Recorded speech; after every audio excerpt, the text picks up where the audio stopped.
Bueno, antes de ir hacia la conexión entre simetrías y leyes de conservación, vamos a ver un poco más sobre la noción de simetría. Entonces, supongamos que tenemos coordenadas de un sistema dinámico abstracto. Las coordenadas que tenemos son las QI.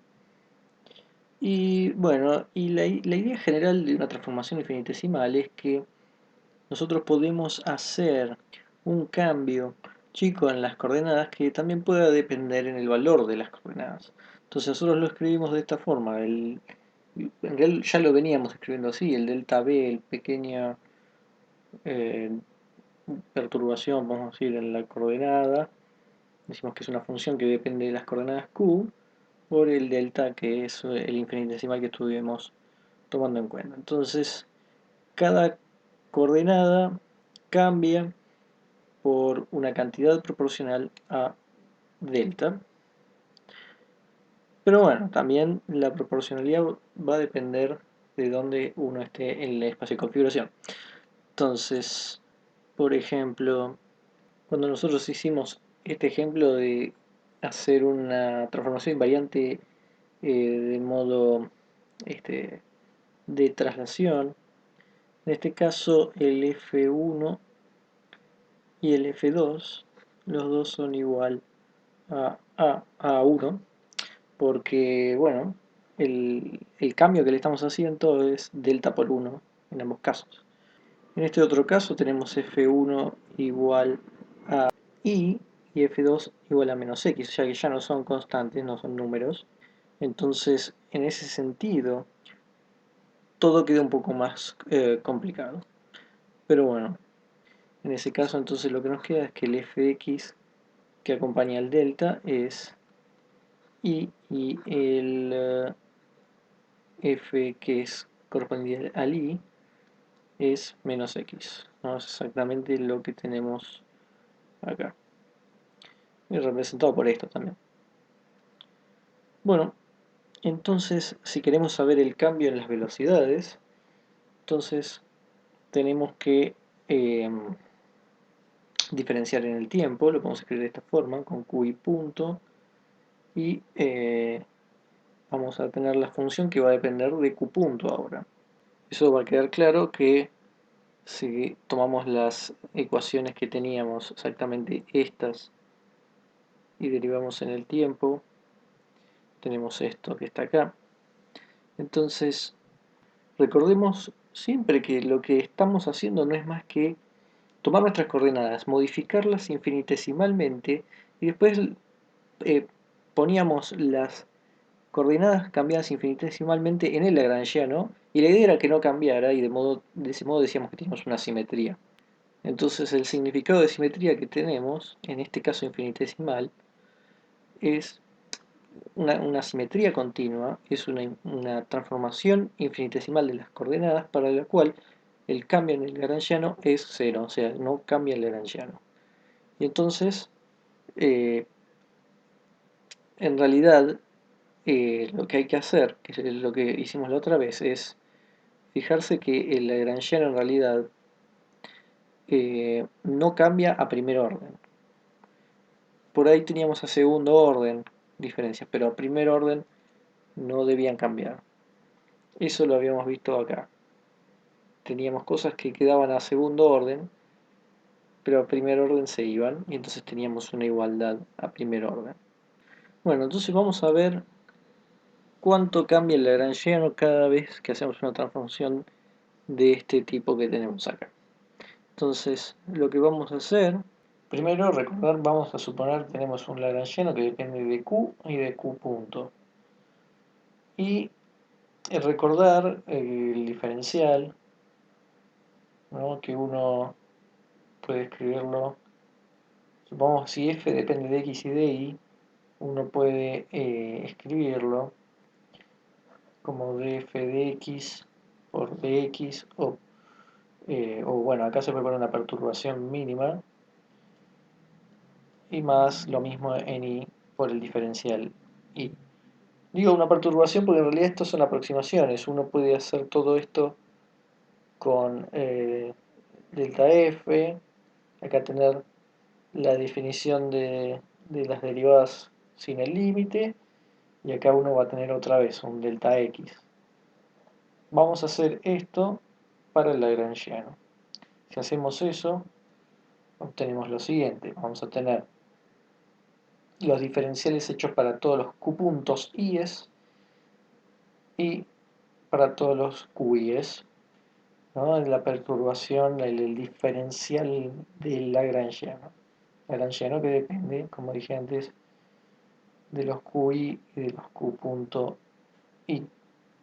Recordemos también que dl de Q punto I es lo que habíamos llamado el momento conjugado de QI, que lo habíamos llamado P sub I. Bueno, entonces podemos reescribir el primer término. Esto que está acá es una sumatoria de PI de delta QI. En realidad QI punto, ¿no? Entonces, también recordemos que el sistema, lo vamos a asumir, que el sistema evoluciona con una trayectoria que satisface la ecuación de Euler-Lagrange. Eso significa la ecuación de Euler-Lagrange con los momentos conjugados era que la derivada temporal del PI era igual a dl de QI. Y nosotros tenemos dl de QI acá. Esto puede ser transformado entonces a, voy a poner en vez de esto, voy a poner PI punto. Entonces puedo transformar eso también. Entonces ahora voy a tomar los dos términos. Entonces acá va a quedar, esto es PI punto de QI. Bueno, entonces recordemos la regla para derivar productos, que no es más que esta. La derivada del producto es el primero sin derivar multiplicado por el segundo derivado más el primero derivado por el segundo sin derivar. Y eso entonces lo aplicamos acá, porque ¿qué tenemos? Uno sin derivar por uno derivado más uno derivado por otro sin derivar. O sea que puedo reescribir esa sumatoria como la derivada temporal de la sumatoria de PI delta QI, ¿no? Voy a poner unos paréntesis y bueno, ahí nos queda una forma mucho más compacta. Entonces, retomando lo de la simetría y las leyes de conservación. Entonces, por definición, la simetría era que la variación del lagrangiano era cero. Ya habíamos dicho, a primer orden, por lo menos, tenía que ser así. Y entonces, si teníamos una simetría, lo que teníamos era que dl debía ser cero. Y eso entonces significaría, si se lo pedimos acá, que esto sea igual a cero, ¿no? Si hay una simetría. Entonces, lo que podemos hacer es verlo aplicado hacia las transformaciones infinitesimales de las que habíamos hablado. Nuestro delta QI viene dado por f de IQ por delta, ¿no? Es lo que habíamos dicho. Entonces simplemente nos queda reemplazar que la derivada temporal de la sumatoria de PI FIQ, esto debe ser igual a 0 si es una simetría. Eso significa entonces que si hay una simetría, que tenemos que la derivada temporal de esto debe ser igual a 0. O sea, tenemos una ley de conservación. O sea, lo que estamos diciendo es que hay finalmente, una relación entre una simetría y una ley de conservación. Si hay una simetría, va a ocurrir una ley de conservación. ¿Qué es lo que se está conservando en este caso? Bueno, la cantidad que voy a llamar Q, que es la sumatoria de PI, FI, Q. Esto no cambia con el tiempo, entonces se conserva.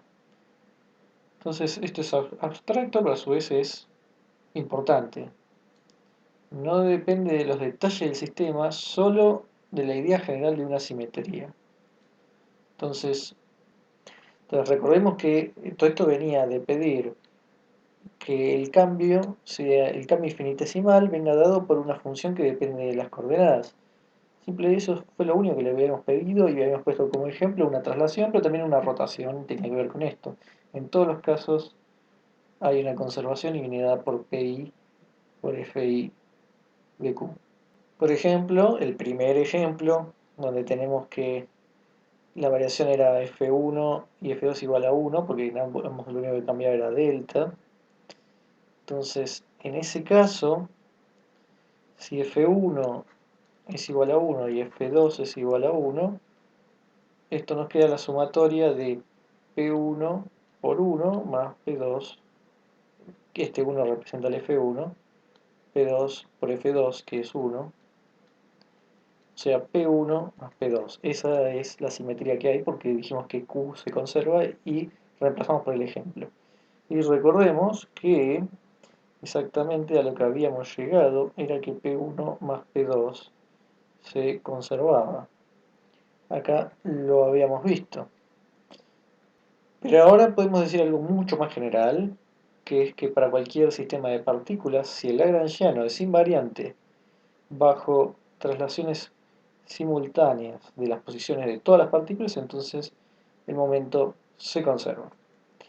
Y esto puede ser aplicado a cada componente espacial del momento. Entonces, si el lagrangiano es invariante bajo traslaciones en X, entonces la componente total del Px se va a conservar. Entonces, ahora podemos ver que la ley de acción y reacción, la tercera ley de Newton, en realidad es una consecuencia de un hecho sobre el espacio. Nada en las leyes de la física cambia si todo está simultáneamente cambiando en el espacio, ¿no? O sea, si estos cambios son simétricos en el sentido de lo que estuvimos haciendo, entonces vamos a tener una conservación. Teníamos también esta otra transformación que era una combinación lineal, que era de B delta y menos A delta. Si en ese otro ejemplo podemos aplicarlo también, o sea, el F1 va a ser B y el F2 va a ser menos A. Bueno, en ese caso vamos a tener lo que teníamos, que es que lo que se conserva es B por P1 más A por P2. Y finalmente podemos ver el último ejemplo que habíamos visto, el de la rotación, que era esta. Bueno, ahí nos va a quedar, obviamente, en vez de teníamos una y por px menos xpi. Y esto es el momento angular. Una vez más, hay algo más importante que simplemente el momento angular de una partícula, sino que para un sistema de partículas el lagrangiano es invariante bajo rotaciones simultáneas, porque esto venía de hacer una rotación infinitesimal, pero una rotación al fin. Entonces, la posición de todas las partículas, eh, si era invariante bajo rotación simultánea, siempre sobre el origen, entonces el momento angular se conserva. Entonces, dado este análisis de lagrangiano, hemos llegado a un principio fundamental de por qué vale, en este caso, por ejemplo, el momento angular, porque hay una conservación. Esto entonces es una de las versiones del teorema de Noether.